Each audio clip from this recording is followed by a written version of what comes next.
I come from Seville, and there you have a very close relationship with your neighbors. They are like family, and everybody knows about your business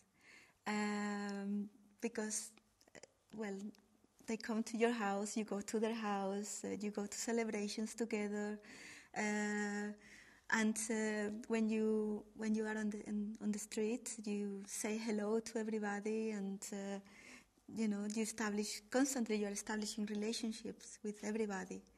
I've been living abroad for the last 10 years, and it's something that it has its pros and cons. I realize it now. Where I live, you live a more anonymous life. You are not as close with your neighbors. Well, in fact, I don't know any of my neighbors where I live at the moment. But I suppose it has also advantages because, you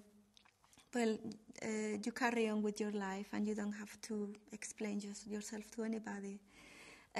Whereas where I live, where I used to live in Seville, everybody knows your businesses, and although sometimes it is helpful to know that if you need help, your neighbor is there, sometimes it can be a bit oppressive, claustrophobic, I would call it.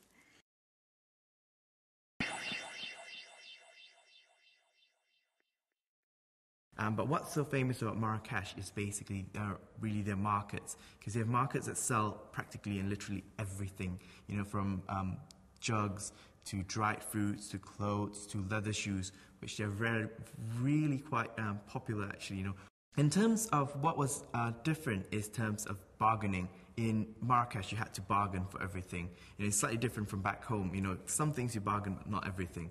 But in Marrakesh, everything that you bought in the market, you needed to bargain for it. And that's what the book said. If they told you a price, you need basically to knock off 75% of it.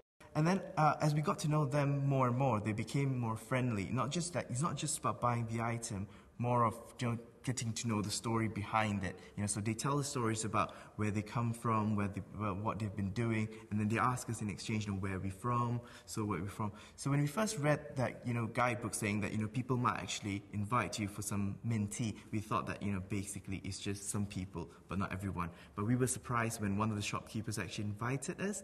So they invited us over to have mint tea with them and just have a chat. So that was a really good thing with them there.